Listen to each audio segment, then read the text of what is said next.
जैसा कि आप सभी लोग जान रहे होंगे कि भारत के कई राज्यों ने ब्लैक फंगस को महामारी घोषित कर दिया गया है। ब्लैक फंगस उतना ही खतरनाक है जितना कि कोरोना, बल्कि यह कह लीजिए कि ये कोरोना से भी ज़्यादा खतरनाक है।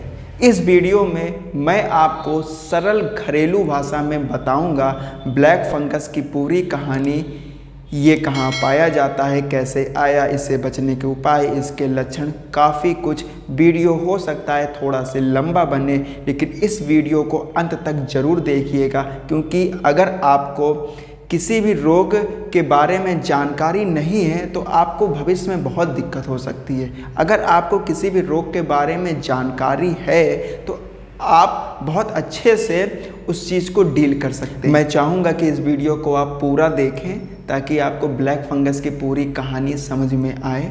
आगे आपकी मर्जी, आपका जहाँ मन कहे आप वहाँ तक देख सकते हो। मैं शुरू करता हूँ। देखिए, ब्लैक फंगस, ये नाम आप बहुत दिनों से सुन रहे होंगे, ब्लैक फंगस, ब्लैक फंगस। पहले तो आप ये जान लीजिए कि ये ब्लैक फंगस कोई नया फंगस नहीं है। रोटी में, फ्रिज की जो किनारे किनारे की रबड़ होती है उसमें, ठीक है, जूते में, कपड़ों पे, पत्तियों पे, पेड़ पौधों की पत्तियों पे, मिट्टियों पे, घर के सभी नमी वाले जगहों पर ये ब्लैक फंगस आपको देखने को मिल जाएगा। जैसा कि आप सुने होंगे, ये जो कोरोना है अपना म्यूटेशन चेंज कर रहा है। कुछ नए स्ट्रॉन्ग कोरोना आ गए हैं, ऐसे ही ये ब्लैक फंगस में कुछ चेंजेस हुए हैं। ठीक, नेचुरल कुछ चेंजेस हुए हैं जिनके वजह से ये ब्लैक फंगस बहुत ही स्ट्रॉन्ग हो गया है। देखिए, एक चीज़ पहले अपने दिमाग से निकाल दीजिए, ब्लैक फंगस हमेशा आपको अटैक करता था, हमेशा आपके स्किन पर रहता था, लेकिन जैसे ही ब्लैक फंगस स्किन पर जमता है हमारा पसीना उसे मार देता है, किल कर देता है।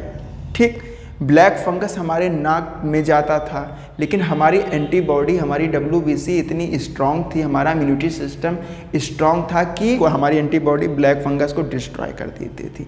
लेकिन इधर क्या हुआ है, हमारे शरीर की इम्यूनिटी घटी है और उधर ब्लैक फंगस का जो ताकत है वो बढ़ा है। कहने का मतलब हमारा हीरो जो है वो कमज़ोर पड़ गया है और जो हमारा विलेन है वो स्ट्रॉन्ग हो गया है। तो जाहिर सी बात है कि जब अगर विलेन स्ट्रॉन्ग है, हीरो हमारा कमज़ोर है, तो कुछ समय के लिए हीरो पर विलेन भारी पड़ ही जाएगा, लेकिन हीरो तो हीरो ही होता है, कभी ना कभी वो विलेन को वापस मार ही देगा। आजकल आप लोग देख ही रहे होंगे कि जैसे आप लोग टीवी खोलते हैं, अब कोरोना से भी ज़्यादा न्यूज़ ब्लैक फंगस का आता है। तो चलिए ब्लैक फंगस की शुरुआत करते हैं, ब्लैक फंगस की बात की शुरुआत करते हैं। पहले तो हम लोग ये जानते हैं कि कहाँ कहाँ ब्लैक फंगस पाया जाता है। कि जैसा मैंने आपको बताया कि ब्लैक फंगस हमारे शरीर से लेकर हमारे पूरे वातावरण में फैला हुआ है, लेकिन फिर भी ICMR के अनुसार ब्लैक फंगस खाद, मिट्टी, पेड़ पौधे, गले सड़े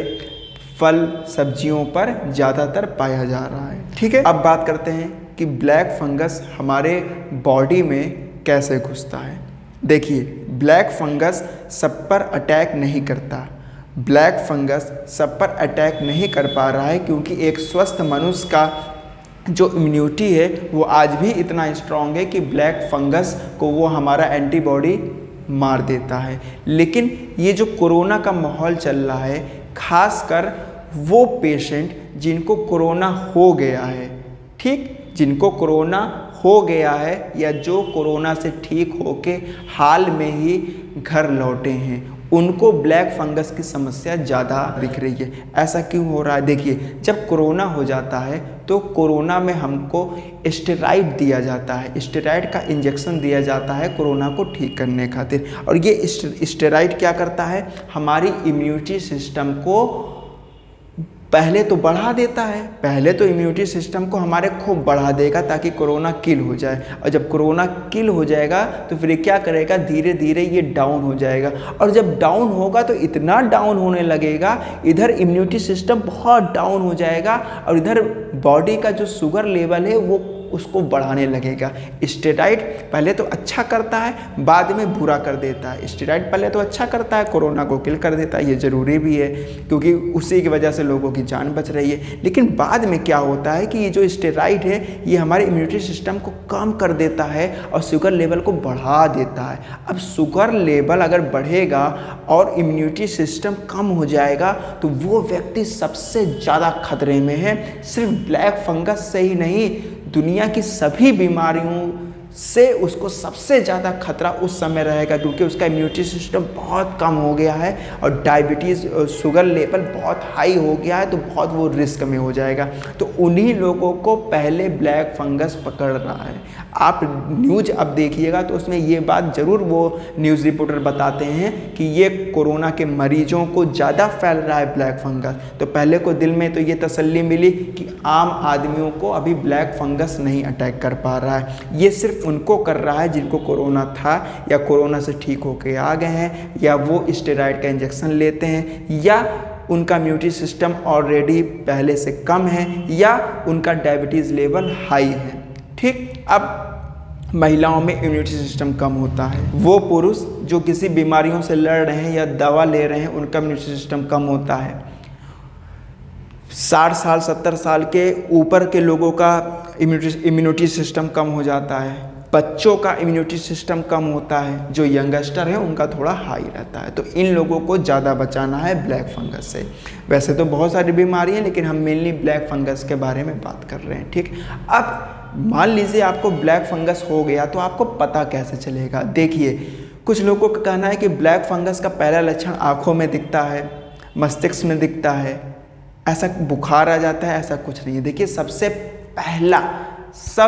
पहला जो वो ब्लैक फंगस का लक्षण है कि जब भी आपको छींक आएगी या जब आप कभी भी, आम भाषा में समझिए, जब आप कभी भी अपना नाक खोदेंगे, नाक का मैल निकालेंगे तो वो ब्लैक कलर का निकलेगा। ब्लैक कलर का पाउडर समझते हैं ना, ब्लैक कलर का निकलेगा। जब आपको नाक आएगी तो वो ब्लैक कलर का निकलेगा। इसीलिए से लक्षण में पहला लक्षण है कि नाक से काला तरल पदार्थ का निकलना, और वो काला तरल पदार्थ कभी कभी ब्लड के रूप में भी निकलता है। तो पहला लक्षण नाक से शुरू होता है। नाक पे काले काले स्पॉट आना, ठीक, नाक का दर्द करना, नाक का जाम हो जाना। नाक आपकी जाम हो जाएगी तो आप बहुत दिक्कत करता है, फिर आपके हाथों में ब्लैक स्पॉट लगने लगेंगे। ऐसे से आप करेंगे तो यहाँ पूरा ब्लैक हो जाएगा। पहला फंगस नाक में अटैक करता है, इसीलिए मास्क लगाना बहुत ज़रूरी है। ठीक, अब आप समझ रहे होंगे। अब नाक से ब्लैक फंगस जाता है कहाँ? आँखों में।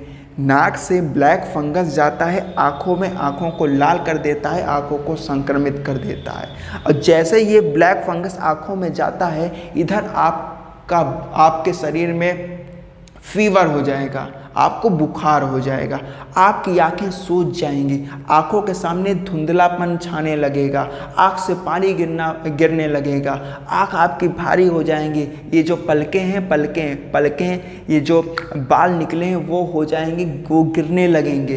बहुत ख़राब स्थिति हो जाती है। अब आप भाग के डॉक्टर के यहाँ जाएंगे, डॉक्टर टिश्यू निकालेगा, आई से टिश्यू लेगा, टेस्ट करेगा, कहेगा ब्लैक फंगस है। पहले एक आँख में होता है, चाहे इधर चाहे इधर, फिर धीरे धीरे दोनों आँख में फैलने लगता है। ठीक, अब डॉक्टर क्या करता है, अब नाक में हुआ, आँख में हुआ, आँख से अब जाएगा कहाँ? दिमाग की तरफ, मस्तिष्क की तरफ जाएगा। तो मस्तिष्क में गया तो फिर आपको कोई नहीं बचा सकता। तो मस्तिष्क में बचाने मतलब कि आपके जो फंगस है वो मस्तिष्क में ना पहुँचे, इसके लिए डॉक्टरों को आँखें निकालनी पड़ रही हैं। इसीलिए आप रिपोर्ट में देख रहे होंगे कि आँखों पर हमला, ब्लैक फंगस का आँखों पर हमला। तो आँखों पे हमला नहीं, हमला तो सीधे आपके नाक में हुआ, लेकिन नाक के जरिए फेफड़े में नहीं जाता, ये नाक से आँखों में चला जा रहा है, आँख की रोशनी छीन ले रहा है। आँखें निकालनी पड़ रही हैं आपकी जान बचाने के लिए।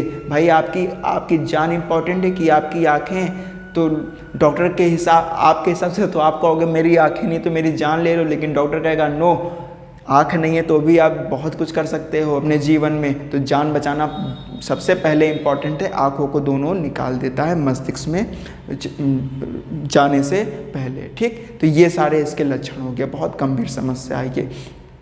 अब हम जल्दी से आ जाते हैं कि इससे बचा कैसे जाए, इसको बचाया कैसे जाए, अपने आप को कैसे बचाया जाए। तो इसमें क्या देखिए, सबसे पहले तो आप मास्क लगाइए, ठीक है। सबसे पहले तो आप मास्क लगाइए। कुछ लोग मास्क लगाते हैं ऐसे मुंह पे लगाते हैं, भैया मुंह को ढकने के लिए मास्क नहीं बना है, मास्क बना है नाक को ढकने के लिए। जो हवा आप सांस लें वो छन के आपके नाक में जाए, इसलिए ऐसे मास्क लगाना चाहिए। लोग ऐसे लगाते हैं, ऐसे लगाते हैं, ऐसे लगाते हैं। अरे बबुआ, ऐसे मुंह पे थोड़ी मास्क लगाना है। मास्क ऐसे लगाना है कि मुंह को तो ढके, सपोर्ट दे, और नाक को ढके, जाली में उसके फंस जाए।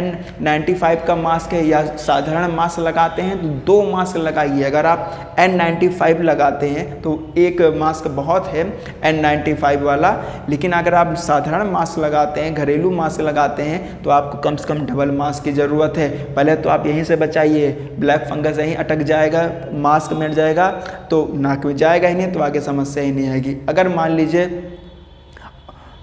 लीजिए नाक में घुस गया, ठीक है, तो नाक को अच्छे से साफ़ कीजिए। जब भी आप हाथ मुंह पैर धुलिए, नाक को अच्छे से साफ़ कीजिए, ठीक है। इससे थोड़ा बचत हो सकता है।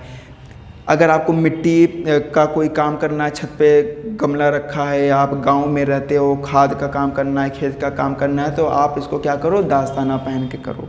दास्ताना पहनो, पूरा फुल पहनो, जूते पहनो, फिंगर को मिट्टी में ना रखो कहीं, क्योंकि मिट्टी और खाद में सबसे ज़्यादा फंगस होता है, ठीक है।